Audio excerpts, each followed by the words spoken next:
Welcome to special analysis. నేను రమా మండవ. ఈరోజు అనాలిసిస్లో భాగంగా మనం తీసుకోబోతున్న టాపిక్ ఏంటంటే రోజా రీఎంట్రీ, జగన్ దుకాణం బంద్ అని చెప్పేసి నేను టైటిల్ పెడతాం జరిగింది. ఆ అంశం గురించి మనం మాట్లాడుకునే ప్రయత్నం చేద్దాం. ఈరోజు చూసినట్లయితే ఏదో ఒక ఇష్యూ కావాలి వైఎస్ఆర్సీపీకి, జనం ముందుకు వచ్చేందుకో, మీడియాలో హైలైట్ అయ్యేందుకో ఏదో ఒక ఇష్యూని వాళ్ళు టేకప్ చేస్తూ ఉంటారు. అట్ ద సేమ్ టైం ఈరోజు అమరావతి గెజిట్ నోటిఫికేషన్కి సంబంధించి కూడా కీలక డెవలప్మెంట్ జరిగింది. ఏంటంటే ఏదైతే 6వ తేదీన ఏప్రిల్ 6న ద్రౌపది ముర్ము గెజిట్ నోటిఫికేషన్కు పూర్తి స్థాయిలో ఆమోదముద్ర వేశారు. సో ఆ విధంగా గెజిట్ నోటిఫికేషన్ కూడా పూర్తి స్థాయిలో రాజముద్రను పూర్తి చేసుకుందని అనుకోవాలి. ఒక కీలక ఘట్టం అమరావతి హిస్టరీలోనే ఒక కీలక ఘట్టానికి నాంది పడింది. సో అలాంటి సమయంలో అది రాష్ట్రం అంతా చర్చ జరుగుతోంది, మీడియాలో అటు సోషల్ మీడియాలో వైరల్ అవుతూ ఉంది. దేశంలో ఏ రాష్ట్రానికి లేని విధంగా అమరావతికి చట్టబద్ధత కల్పించేందుకు కేంద్రం ముందడుగు వేయడం, గతంలో బెటర్ ఎక్స్పీరియన్సెస్ దృష్ట్యా, తమకు ఎదురైన వాటి దృష్ట్యా చంద్రబాబు నాయుడు దీనికోసం చాలా స్టబ్బోర్న్గా నిలబడడం, ఇవన్నీ కూడా హైలైట్ అవుతూ ఉన్నాయి. సో మొత్తం అమరావతి ఏర్పాటు దగ్గర నుంచి, అమరావతి ప్రకటన దగ్గర నుంచి ఇప్పటిదాకా గెజిట్ నోటిఫికేషన్ దాకా అటు జాతీయ మీడియాలో కూడా చాలా సీరియస్గా చర్చ జరుగుతోంది. ఈ అంశాన్ని డైవర్ట్ చేయాలంటే ఏదో ఒక ఇష్యూ వైఎస్ఆర్సీపీకి కావాలి. సో అలాంటి క్రమంలోనే ఈరోజు ఆంధ్రజ్యోతి రాధాకృష్ణ కొత్త పలుకుని తెర మీద తీసుకొచ్చింది వైఎస్ఆర్సీపీ. నిజానికి ఆయన ఎవరి వీకెండ్ కొత్త పలుకు పేరుతో ఆయన సంపాదకి ఏం రాస్తారు, దాన్ని వీడియోగా వాళ్ళు ఛానల్లో కూడా ప్రజెంట్ చేస్తారు. ఆ యాక్చువల్గా జరిగింది ఎప్పుడు, సాటర్డే ఈవినింగ్ వస్తుంది. అది సాటర్డే ఈవినింగ్ మళ్ళీ రీప్లే అవుతుంది సండే రోజు మార్నింగ్ కూడా. మరి ఇది జరిగి 3 రోజులు అవుతూ ఉంది. ఈ రోజు ఎందుకు వైఎస్ఆర్సీపీ ధర్నాలకి, నిరసనలకి, ప్రొటెస్ట్ చేస్తూ ఉంది?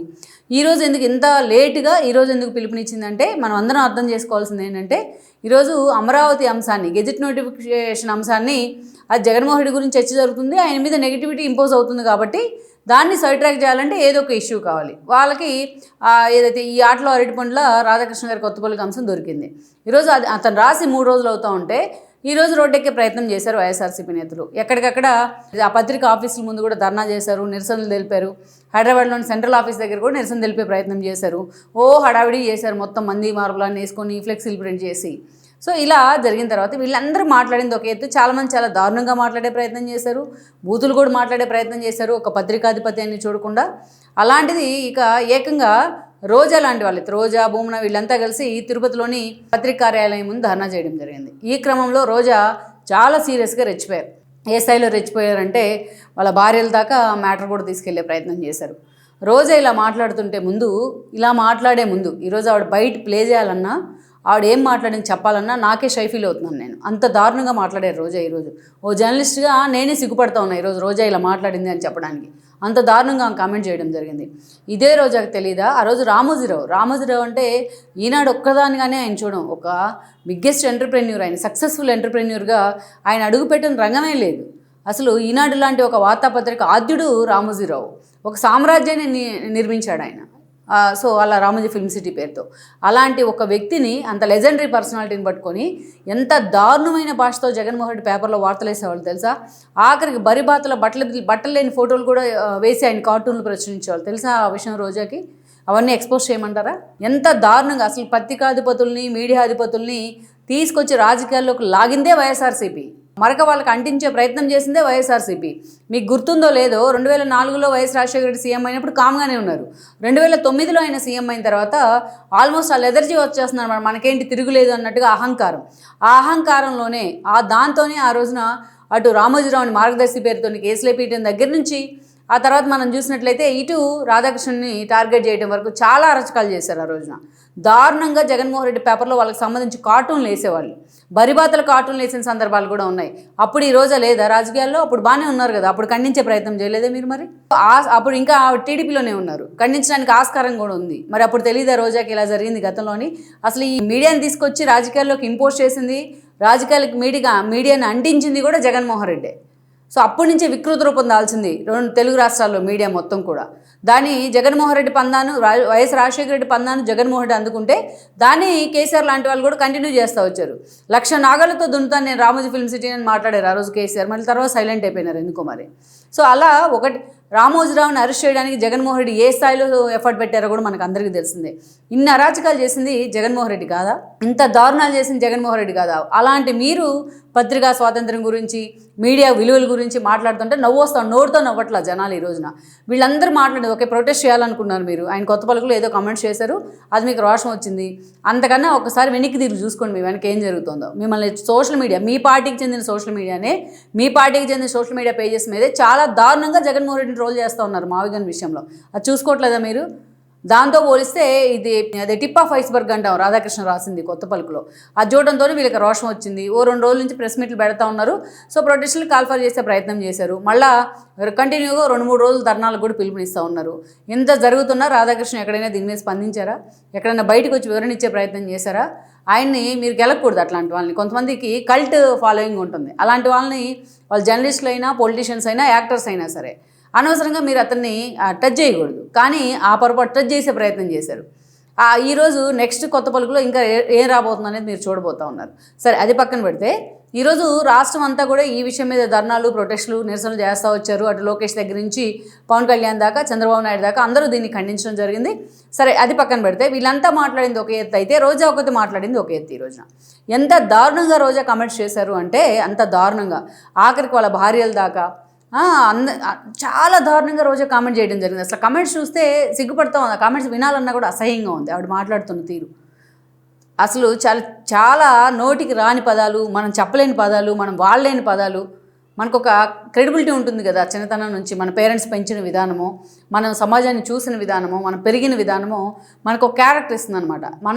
ఇలాంటి క్యారెక్టర్ ఉన్న వాళ్ళు ఎవరు కూడా ఆ మాటలు సహించలేరు ముందు, అనిపించుకోవడం సంగతి తర్వాత. అలా అంత దారుణంగా రోజా మాట్లాడే ప్రయత్నం చేసింది.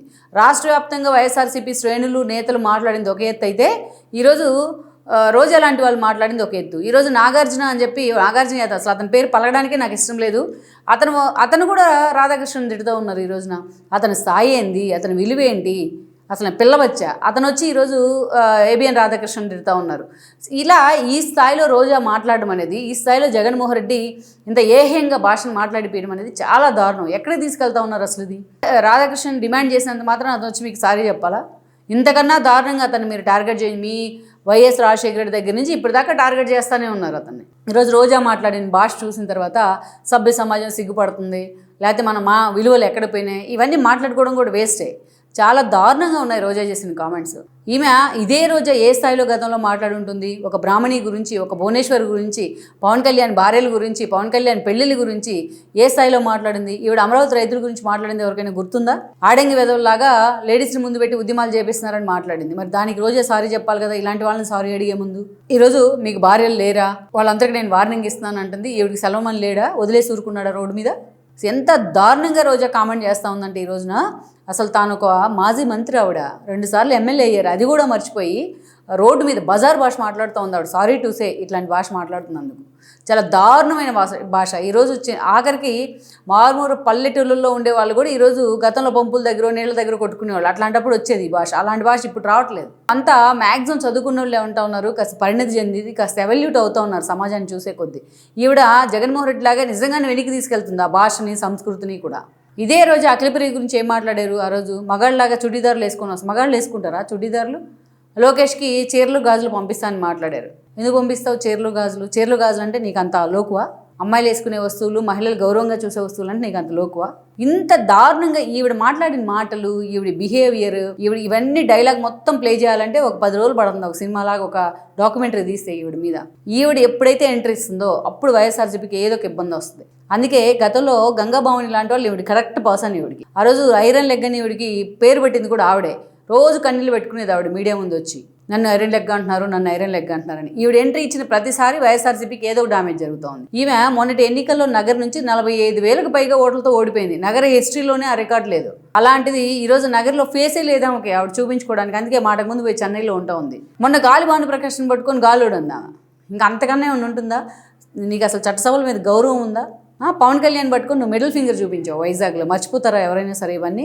నీలాంటి ఆమె వచ్చి మాట్లాడుతూ ఉంటే అనవసరంగా మిగతా వాళ్ళంతా మాట్లాడి ఆయన సారీ చెప్పాలని డిమాండ్ చేసినంత వరకు ఓకే అనుకోవచ్చు. కానీ ఈవిడ ఎప్పుడైతే మాట్లాడిందో ఇంత దారుణంగా, ఇంకా ఈరోజు టీడీపీ క్యాడర్లో కానీ, లేకపోతే సానుభూతి పరుల్లో కానీ ఈరోజు కసిపెంచుతున్నాయి మీ మాటలు. జగన్మోహన్ రెడ్డి ఈవెన్ని ప్యాంపర్ చేయడం ద్వారా, ఈవెన్ అడ్డగోలుగా రోడ్డు మీదకి వదలటం ద్వారా పూర్తి అసలే మావిగని దెబ్బకి అతలాకుతలం అయిపోయింది ఆ పార్టీ.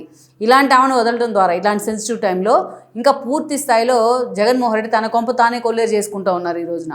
సో అందుకే ఆవిడని ఎంత కంట్రోల్ చేస్తే జగన్మోహన్ రెడ్డికి అంత బెటరు. ఆవిడ ఎఫెక్ట్తోనే మొన్నటి ఎన్నికల్లో 11 సీట్లు వచ్చాయి. ఆవిడే కారణం, నేను no doubt in that. Kodali Nani, Vamsi లాంటి వాళ్ళు ఈమెను ఫాలో అయ్యారు అంతే. ఆ పిడికడి మంది మాట్లాడిన మాటలే వైఎస్ఆర్సీపీకి ఆ స్థాయి రిజల్ట్ వచ్చింది. జనం వర్సెస్ జగన్ అన్న ఎన్నికలు జరిగాయి. ఈసారి ఆ 11 కూడా వచ్చే పరిస్థితి ఉండదు ఈమెను ఇట్లాగే వదిలేస్తే జగన్మోహన్ రెడ్డి. సో అందుకే ఇప్పటికైనా మా తల్లి, నువ్వు ఇలా మాట్లాడకు, దయచేసి నువ్వు ఇలా మాట్లాడి రాజకీయాల్లోకి రావాలనుకున్న మహిళలకు భయపడేలాగా చేయకు ఎవరిని. ఒక హుందాగా ఇప్పటికైనా సరే పాత అన్నిటికీ రిగ్రెట్ అవుతూ ఒక హుందా రాజకీయాలు చేస్తే, కాస్త సబ్జెక్ట్ మీద ఫోకస్ పెడితే నీకంటూ ఏదైనా ఒకప్పుడు రోజా లాంటి ఆవిడ ఉండేవాళ్ళు అని చెప్పుకునే అవకాశం ఉంటుంది. దయచేసి మాత్రం మీరు ఎంత సైలెంట్గా ఉంటే అంత ఆ పార్టీకి మంచిది.